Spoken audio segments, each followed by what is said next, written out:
ტიმურ ივანოვი, თავდაცვის მინისტრის ყოფილი მოადგილე, კორუფციის გამო 13 წლით ციხეში გაუშვეს. ეს ბოლო დროის ყველაზე ხმაურიანი საქმეა რუსეთში. ლაპარაკია განსაკუთრებით დიდი ოდენობის ქრთამზე.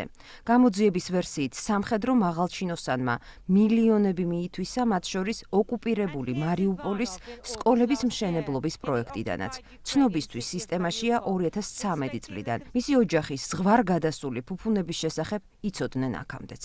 ეს ტიმურ ივანოვის ცოლია, სვეტლანა, რომელსაც ძალიან უყვარს მდიდრული ცხოვრება. აქვს ძვირადღირებული სპეციფიკური გემოვნება. ალექსი ნავალნის საგამოძიებო ჯგუფმა ჯერ კიდევ 2 წლის წინ დაადგინა, რომ ქალის ცხოვრების სტილი თვეში მინიმუმ $50,000 ჯდება. ეს კი მინიმუმ 5-ჯერ მეტია, ვიდრე ქმრის ოფიციალური შემოსავალი. ძვირადღირებული ქონება, ვილები, ავტომობილები ევროპაში, დასვენება, გართობა, შოპინგი საზღვარგარეთ. კორუფციაში მაღალჩინოსანი საგამოძიებო ფილმით ამხილეს, მაგრამ პუტინმა ის დაიჭირა მაშინ, როცა დასჭირდა. რუსეთის თავდაცვის მინისტრის მოადგილე სანქცირებული იყო ამერიკის, ევროკავშირის, დიდი ბრიტანეთისა და კანადის მიერ. სხვადასხვა რუსი კორუფციონერების რომანტიკაც სპეციფიკურია. იმისთვის, რომ ცოლს სანქცირების შემდეგ ევროპაში დროის ტარება არ შეეწყვიტა, ტიმური სვეტლანას გაშორდა ფორმალურად.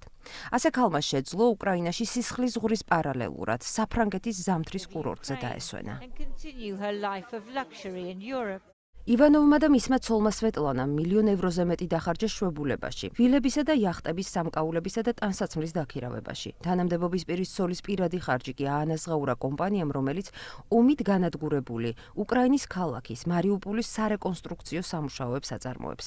ივანოვებს ალბათ უკვე ენატრებათ რამდენიმე თვის წინანდელი პერიოდი. პომპეზური წვეულებები, სამხედრო თემაზე ცოლის დაბადების დღისთვის მირთმეული ტორტი. დაკავების შემდეგ ივანოვს ყველა სახელმწიფო ჯილდო ჩამოერთვა. ასევე ჩამოართვეს ქონება, მანქანები და ნაღდი ფული. ცნობისთვის ივანოვს და მის ცოლს მხოლოდ რუსეთში ჰქონდათ მდიდრული ბინა მოსკოვის ცენტრში, სამსართულიანი ინგლისური სტილის სასახლე დედაქალაქის გარეუბანში და კლასიკური ავტომობილების დიდი კოლექცია, მათ შორის ბენტლი და ასტონ მარტინი. ტიმურ ივანოვი შოიგუს მარჯვენა ხელი იყო. რუსეთის ჯარების საცხოვრებლის საკითხებს, სამინისტროს ობიექტების მშენებლობა, რემონტსა და სამხედრო იპოთეკებს კურირებდა.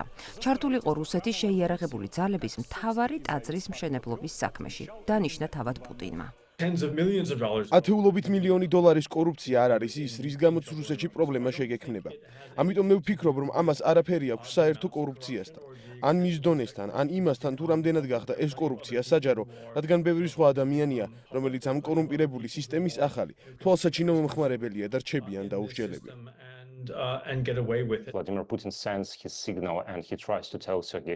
ჩვენ გვჯერა, რომ პუტინი სტალინისტური მეთოდითა და სტილით სიგნალს გზავნის შოიგუსთან, რომ ის არაა გავლენიანი, როგორიც თავი ჰგონია, რომ მან არ უნდა იგრძნოს თავი დაცულად ან კომფორტულად.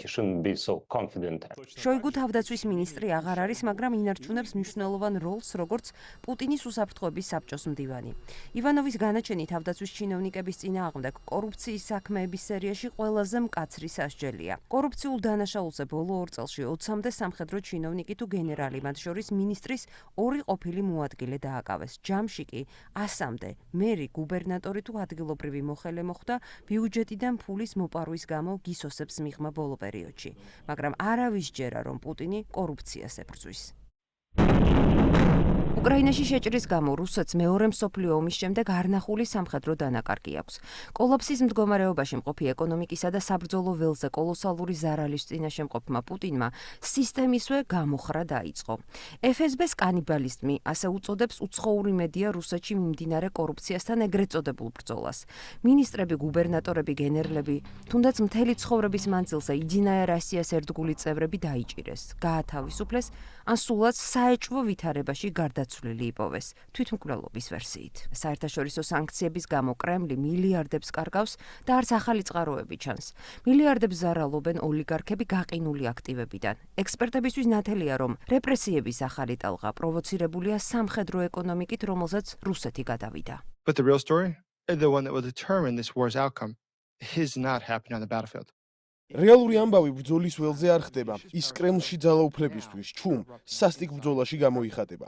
ხედავთ დაპატიმრებული გენერლების ტალღას, მას არაფერი აქვს საერთო კორუფციასთან ბრძოლასთან. სინამდვილეში აქ ყველაფერი ძალაუფლების კონსოლიდაციას ეხება.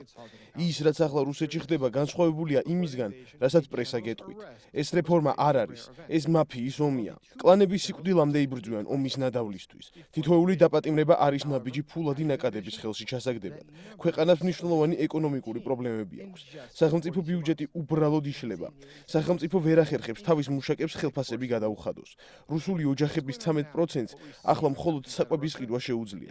ეს რიცხვი მზარდია. რუსეთი ასეთ მდგომარეობას დიდხანს ვერ გაუძლებს. FSB ომს საკუთარ ხალხის წინააღმდეგ აწარმოებს. ასე მოქმედებს ქვეყანა, როცა ის იშლება, როდესაც სახელმწიფო საკუთარ თავს ჭამს და სისტემაში კანიბალიზმის ეს მდგომარეობა უარესდება. ეს ნამდვილად არ გამოსწორდება, რადგან FSB-ს არაფერი აქვს დასაკარგი. მათი მიზანი არ არის რუსეთის დახმარება, არც რუსეთის სამხედროების გამარჯვება, არამედ იმის უზრუნველყოფა, რომ ჰქონდეთ ძალაუფლება და ფული. სისტემაში ფულის სერიოზული დეფიციტია, ამბობს გამომძიებელი ჟურნალისტი ინსაიდერის მთავარი რედაქტორი. სისტემას აღარ შეუძლია ისეთი მასშტაბური ქურდობის ატანა, როგორიც რამდენიმე წლის წინ ჩვეულებრივი ამბავი იყო.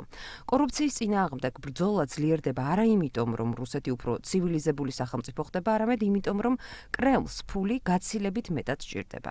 რუსეთში კორუფციასთან ბრძოლას ერთგვარი პარადოქსის სახე აქვს. რუსეთის ეს ხელისუფლება იმთავითვე კორუფციაზე იყო დაფუძნებული და მის სტაბილურობასაც კორუფცია განსაზღვრავდა. პუტინმა სხვადასხვა დონის ჩინოვნიკებსაც მისცა ხელის მოთმობის საშუალება, მაგრამ ახლა კორუფცია კონფლიქტში შედის დიქტატურასთან.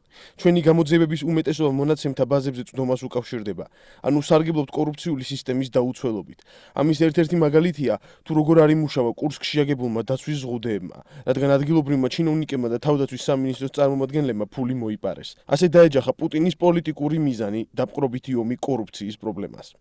ყველაზე ცხადად კრემლის კარზე მიმდინარე პროცესებს რუსეთისა და კორუფციის საერთაშორისო მკვლევარი მაგნიცკის სიის ავტორი ბილ ბრაუდერი აღწერს. თავად სერგეი მაგნიცკი იყო საგადასახადო ადვოკატი რუსეთში. მან თავის კლიენტთან, მსხვილ ინვესტორ ბილ ბრაუდერთან ერთად გამოავლინა და ამხილა თაღლითური სქემა, რომლის საფუძველზე 60 ჩინოვნიკისა და ეგრეთ წოდებული სილავიკების კლანმა რუსეთის საგადასახადო სისტემიდან $300 მილიონ უკანონო დამოიღო და მიითვისა. მაგნიცკი დააკავეს, ის ციხეში 2009 წელს დაიღუპა. ბილ ბრაუდერის აზრით, პუტინის წამოწყებული ომიც ძალაუფლების შენარჩუნებასა და ხალხის ძარცვის გადაფარვას ემსახურება.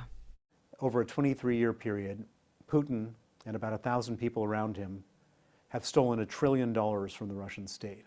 23 წლის განმავლობაში პუტინმა და მის გარშემო მყოფმა 1000-მა ადამიანმა რუსეთის სახელმწიფოდან $1 ტრილიონი მოიპარეს.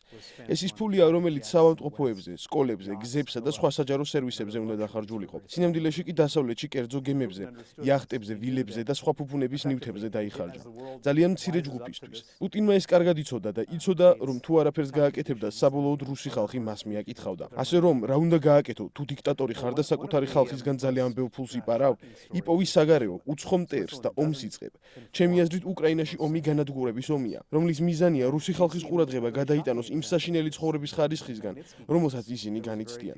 რადგან ყველა ის ფული, რომელსაც შეეძლო უკეთესი ცხოვრებისთვის ხელი შეეწყო, მცირე ჯგუფმა მოიპარა. ვინ იქნება შემდეგი, ეს კითხვა რუსი ოლიგარქებისა და ჩინოვნიკების თავზე ტრიალებს. FSB-მ კარგად იცის, ვინ რამდენი მოიპარა. ამ ქურდობას აქამდე მწვანე შუქი ჰქონდა. პუტინის რუსეთში კი ახლა ყოფილი თუ მოქმედი ჩინოვნიკები კარზე კაკუნს და ნაქურდალი ოქროს ზოდებისა თუ მილიონების ამოღებას, ანუ რეჟიმის ჯიბეში გადატანას ელოდებიან.